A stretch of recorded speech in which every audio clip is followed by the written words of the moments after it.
Most folks think they know Arizona's history of the Old West. They picture Tombstone, Wyatt Earp, and Doc Holliday, a couple of dusty streets, a gunfight, and maybe a cowboy leaning against a saloon door or two. But the real Arizona frontier was darker than that. A whole lot damn darker, partner. This wasn't just a land of outlaws and gamblers. It was a land of massacres, fear, forced removals, brutal labor fights, and a long war that chewed up soldiers, settlers, and native peoples alike. So today, I want to take you into the Arizona they usually leave out in Hollywood. These are the 5 dark truths about Arizona's Old West they never taught you. Truth number 1, Arizona's Old West was built in the middle of a war. When people talk about the Old West, they usually focus on gunfighters and lawmen. But in Arizona, the bigger story was a big chunk of the 1800s was war. Not a quick little skirmish here and there. I mean a long, grinding, brutal frontier war. The Apache Wars shaped Arizona more than any saloon showdown ever did. For years, the territory was a place where roads could turn deadly, ranches could be abandoned overnight, and military forts became part of daily life. Places like Camp Grant, Fort Bowie, and Fort Lau, those weren't decorations in the background. They were there because much of Arizona was still a live conflict zone. Now, the Arizona Historical Society has materials on military forts tie several of those posts directly into the Apache Wars, including Camp Grant and Fort Bowie. And that's one of the first dark truths people miss. Arizona wasn't just wild, it was unstable, dangerous, and tense. Whole communities lived with the fear that violence could show up without warning. Soldiers went into the field, and settlers huddled near protection, and the Native Americans were being pushed, hunted, and forced into impossible choices. That meant the real Arizona frontier wasn't just a cowboy story. It was a war story. Truth number 2, one of Arizona's darkest events was the Camp Grant Massacre. Now, let's get into one of the ugliest stories in Arizona history, one that doesn't get nearly enough attention. On April 30th, 1871, a vigilante group attacked a camp of Apache people near Camp Grant and Tohono O'odham participants. The Arizona Historical Society's military history materials gives an even more vivid local summary, saying that many of the dead were mostly sleeping women and children, and the notes that people back east, including President Grant, were horrified enough to push for trials. Think about that.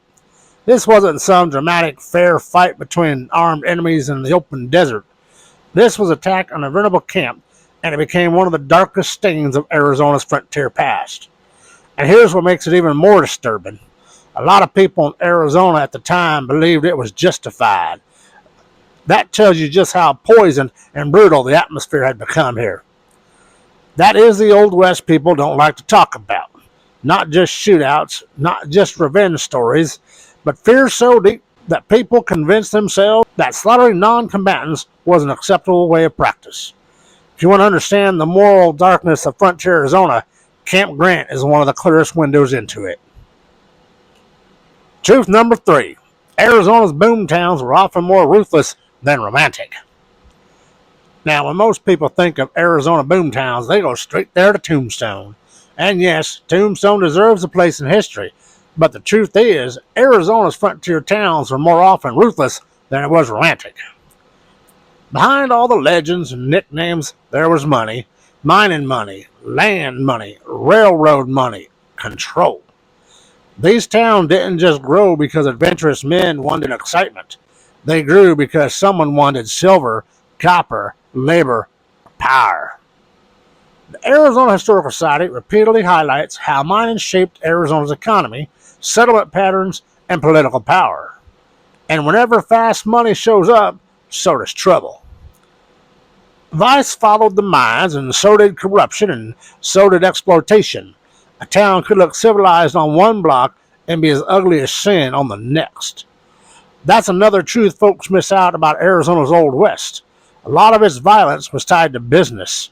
Men fought over ore, over labor, over water, over transportation routes, over who controlled the town and who got rich off of it. So while Hollywood gives us saloons and swagger, The dark reality is that many Arizona towns were pressure cookers built on greed and hard survival.